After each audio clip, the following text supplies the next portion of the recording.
Road Gang Radio. We've talked about making a living. Now let's get a life. It's Jimmy Mack and Lindsay Lawler with the best stories, the ultimate road trip, the concert of a lifetime, and a home when you're not at home.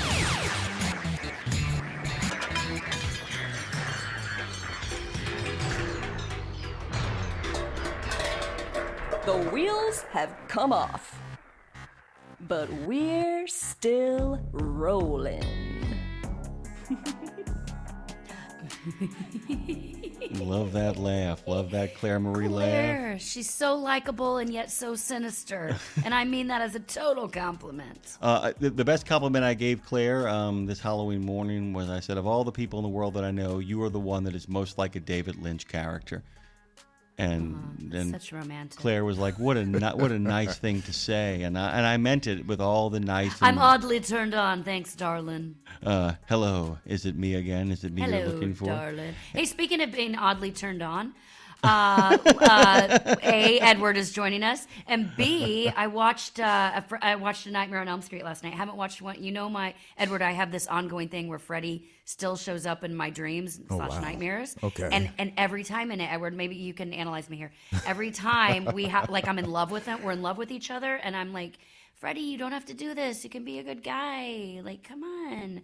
And it never works, of course, because we can't change men, you know. Yeah. But it's every time. And so I dove in last night. We have a friend staying with us, our buddy Todd, and my husband Seamus. I'm like, can we watch A Nightmare on Elm Street tonight? They were like, whatever you want, dear. And so we did. And I asked ChatGPT which one I should watch, which I was like, here, based on where I am in my life, I go deep with ChatGPT. Which one should I watch? And it was wrong, by the way. It recommended Wes Craven's New Nightmare, which was we should have watched the first one. Always Should've watch the first original. one. I know. They knew it. I knew it. We all knew it. AI is the only one that didn't know it. So proof they don't fully know us. Anywho, what I want to talk about actually with you guys. We'll wait in a minute when Lisa's on. But the idea of what scares us and why, but the why, because I had sort of a breakthrough last night. So we will dive into that more with Lisa in a moment, but we are queuing Lisa up as we speak. I wanted to talk to Edward really quickly here, by the way, and we set this up beforehand. Yeah. Talk about the psychological viewpoint and how it kind of informs the tours as well, both for reading the people that you are with and for kind of understanding the people that you are talking about. I mean, is it impossible now to escape that lens? Is that lens now always with you as you have dived deep into earning that PhD and also into kind of helping others kind of figure themselves out through storytelling? Sure. I mean, it's glued to my head from now on. Like, there's no other way of looking at the world sometimes, but it's extremely useful, and it's one of the angles, with which I market the tour, because having that kind of perspective is unique when you take this tour. And it's not just helping people understand themselves through storytelling. It's understanding the subjects, and a lot of us grapple with stories of forgotten killers and even infamous ones, serial killers or otherwise, because we're trying to understand why people do what they do. And some of the greater stories in New Orleans are not true at all. It's our legends, it's our myths, and how those are born out of actual circumstances, and the psychological phenomena that encourages us to create myths so we can make things marginally safe to face them, as opposed to coming face to face with the true darkness that lies in all of us, or just the harsh realities that someday we're all going to die, whether comfortably in our beds or at the hands of a merciless killer. By the way, Lindsay wants to do the former, and also wearing all of her jewelry that she gives away on her deathbed. I saw how I die, Edward. I'm laying there. I'm an old lady. I'm in my bed. I'm wearing a fabulous caftan and all my jewels. Yeah. And I'm just slowly taking them off and handing them to people in the room one by one. And then I say, I bid you adieu. I hope you get that. Thank you, sir. I appreciate it. I do. My plan is to tell people before I die there's $500,000 worth of gold bullion buried in the backyard right by And that's it. And then that's it, by the way. And as a quick recommendation, given what Edward is saying, our earlier guest, Rachel Corbett, the New York writer, and I say New York meaning the magazine, and award-winning author and journalist, her new book, you guys will both, you and Lindsay will dig it. It's accessible and it's fun. It's called The Monsters We Make, Murder, Obsession, and the Rise of Criminal Profiling. It is absolutely terrific. Sounds like the music business. And recommended read. It does, doesn't it? Yeah. Speaking of readers we love and readers we recommend, Edward, we're going to introduce you to a friend of ours now, 6-time winner of the Bram Stoker Award, author of 4 novels and 150 short stories, a world-class Halloween and paranormal expert, really is, and one of the leading experts on seances in the world. Lisa Morton is a screenwriter, author of nonfiction books, and a prose writer whose work was described by the American Library Association Reader Advisory Guide to Horror as consistently dark, unsettling, and frightening. In other words, we love her. Her latest releases include Calling the Spirits, A History of Séances, and one of my favorite coffee table books, The Art of the Zombie Movie. Has had short stories appear in Best American Mystery Stories and Final Cuts, New Tales of Hollywood Horror and Other Spectacles, and Classic Monsters Unleashed. Lindsay, what do you say we say good morning to Lisa Morton? I would love that. Also, you and I have very different coffee tables. I'm curious to lean into that. But good morning to one of our a fan favorite, a listener favorite, a guest favorite. Welcome and happy Halloween to you, Lisa Morton. That's annoying. Sorry. Oh, good morning. Wow, I can't beat the echo. That was pretty great. Thanks. It's good to talk to you guys again.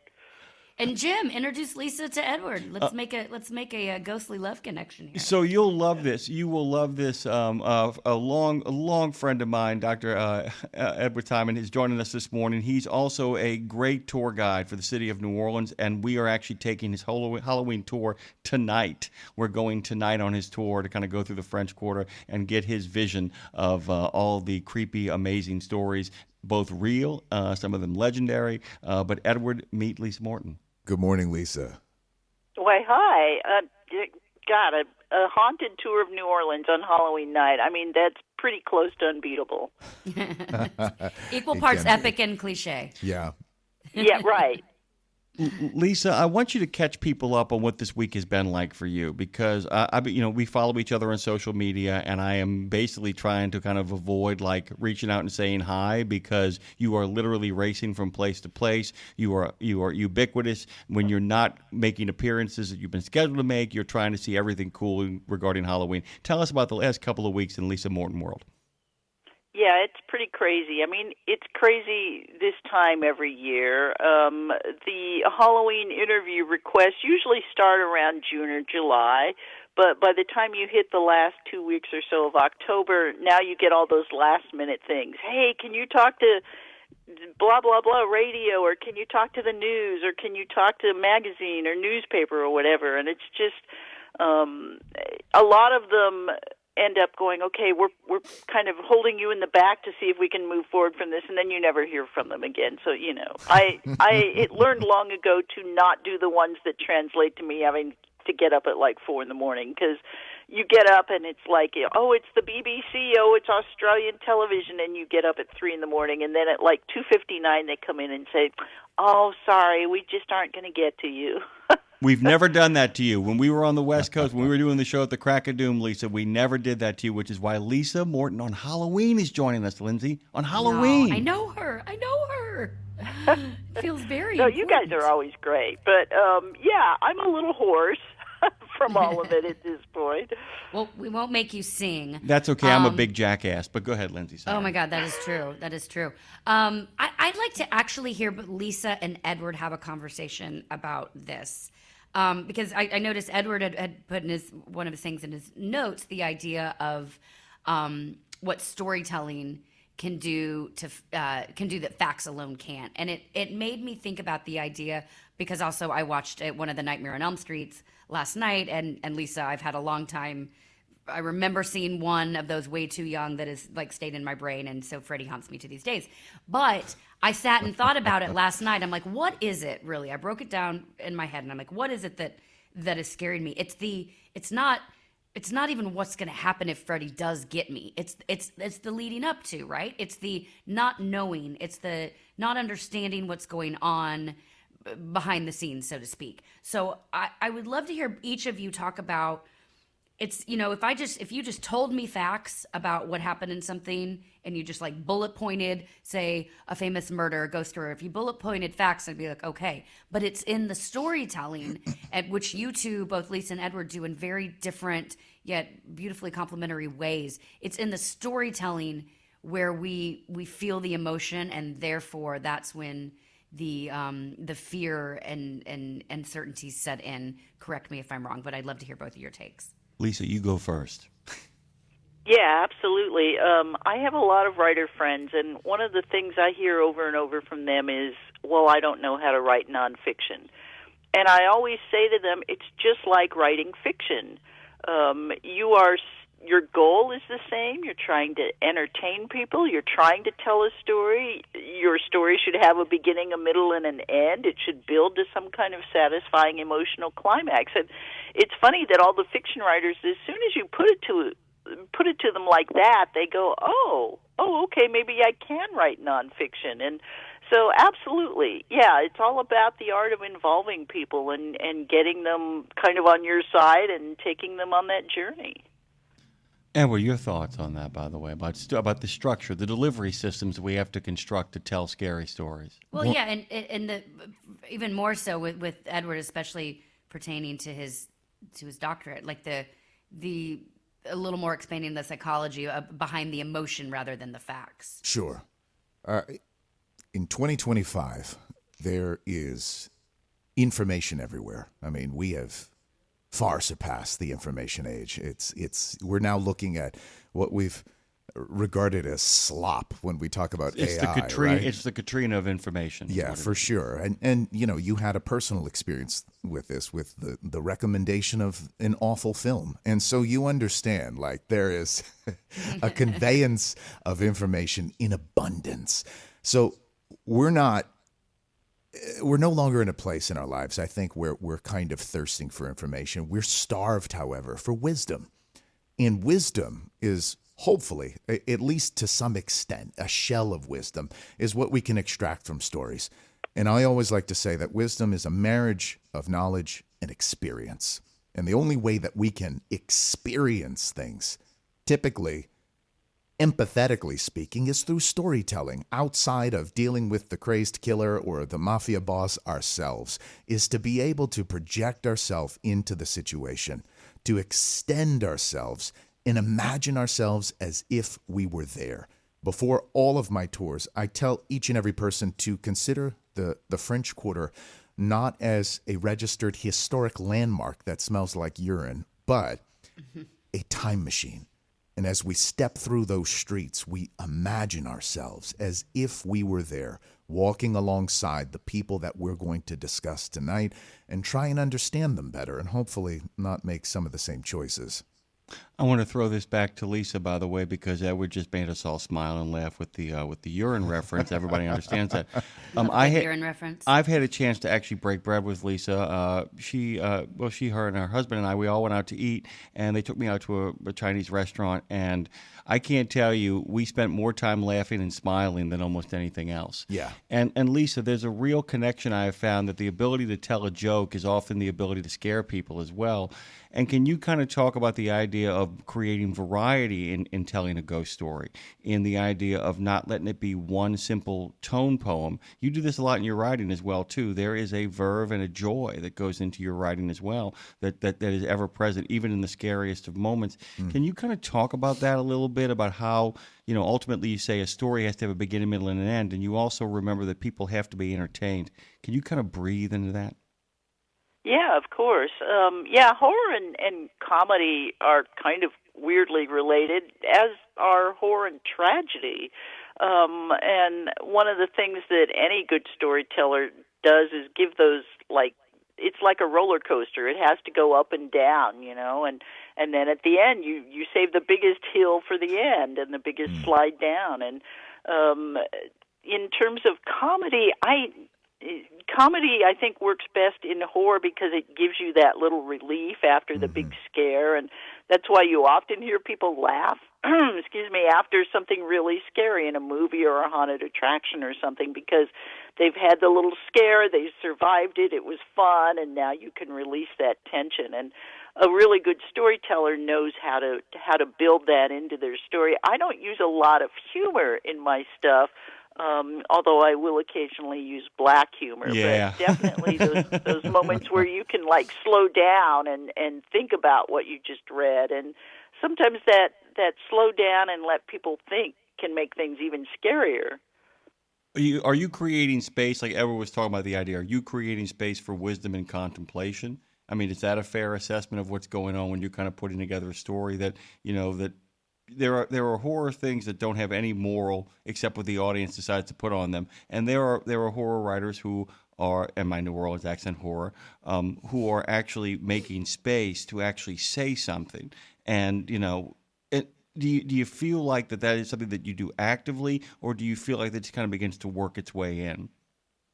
Oh, I am very active in terms of the first thing I think about when I'm sitting down to write fiction or nonfiction, really. But the first thing I think about is what I want to say with a story.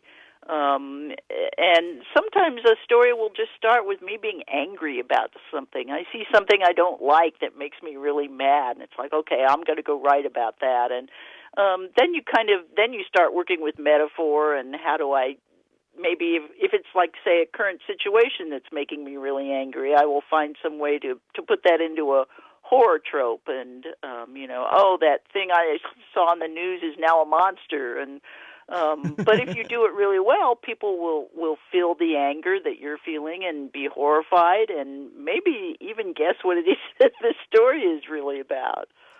That's always a fun thing, isn't it, too, Lisa? The idea of people like when they come to you and they tell you that they figured out what you were writing. Have you ever had anybody tell you, "Oh, I know exactly what it's about," and they tell you, and you're like, "Well, I didn't know that, but now that you say it, I think that is what it's about." Or do you feel like sometimes people just completely miss the mark? And then Lindsay's got a ton of questions for everybody. Sorry about this. Oh, yeah, I've had people come up and tell me that something was about blah, blah, blah, and it's so completely off base. But it's fascinating. I mean, I just think that's great, and I tell them, great. I mean, if that's what you got, that's what it was about.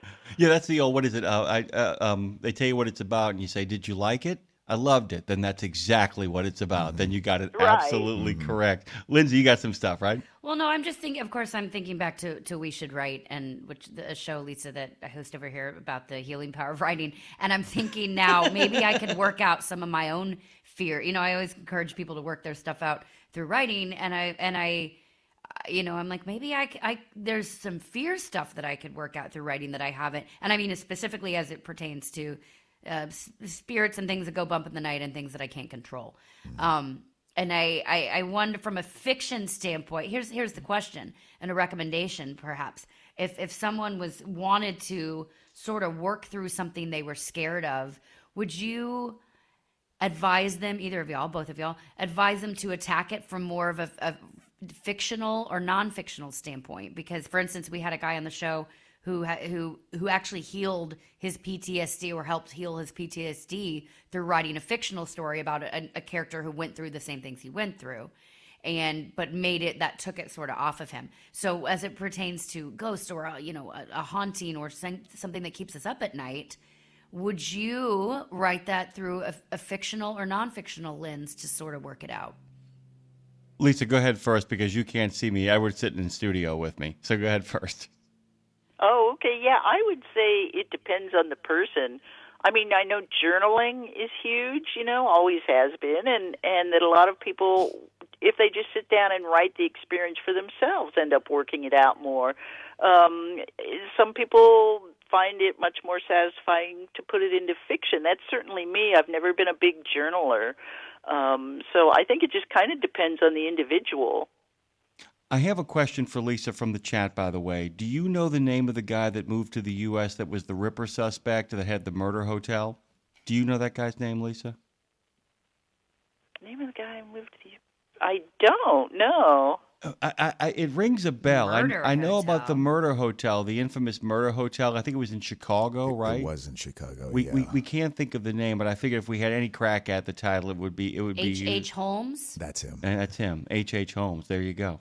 I just knew that off the top of my head, guys. I didn't even use Oh, Google or okay. anything. Somehow I thought we were thought we were talking contemporary people. Yeah, okay. H.H. Holmes was the Ripper from the Chicago World's Fair and so forth. Yeah, I was like, yeah, because I thought I remember we had talked about that as well. I have to get on to Lisa's topic here, by the way, because she joins us over in California and is a regular contributor here at Road Gang Radio. How has Halloween been in regards to the sites over there in Los Angeles? Have you seen a lot of great decorations? And what are your favorite things to do on this particular night? I have, and you know what's really interesting?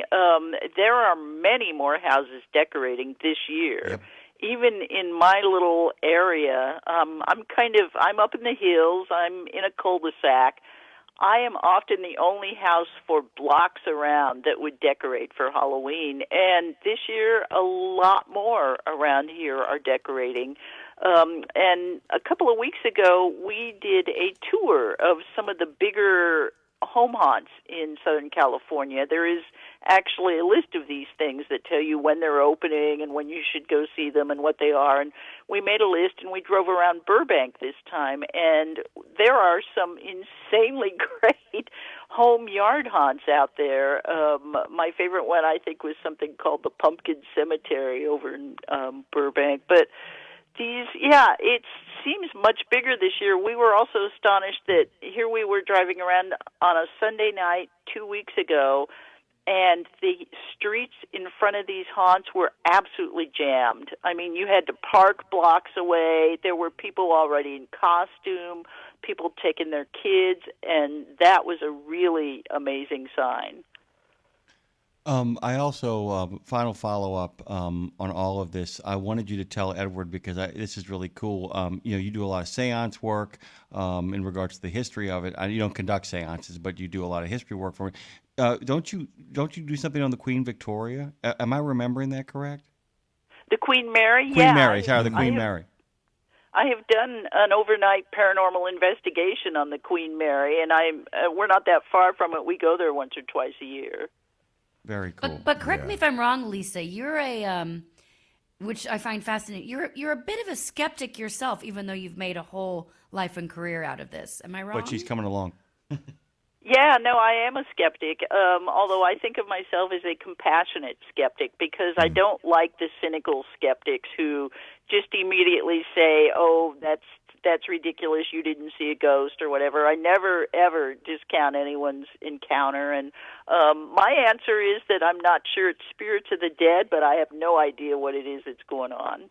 So there's something, but you'll say there's something, but you don't know what. Is that fair? Yeah, exactly. Okay. Perfect. That's what this show is. It's something, but we don't know what. We have no idea what it is. And the fact that Lisa puts up with us and Edward puts up with us is kind of remarkable. And thank you to all of our friends out there who are actually keeping the chat alive, including Donna and Dave, who are out there chatting with all of our friends out there. Our good friends Lovey and Earl, 504, say good morning to everybody out there. And Kent, our friend 4-Art Lisa, tells everybody thank you. That H.H. Holmes was the name that he was, in fact, looking for. The other thing is, Lisa, really quickly, what's coming out from you next? What are you doing next? What are you writing? What are you making happen? Well, I am working on a new nonfiction book for the publisher that I've done 3 books for already. It won't be out for at least a year, but it is called My Name is Legion, The Strange and Terrifying History of Demonic Possession. Oh, Edward. Light. Yeah, Edward has no interest in that, by the way. That doesn't have any sort of interest to Edward. He's sitting here going like, I don't want to read that. That sounds pretty. It's coming out on Christmas. Wow.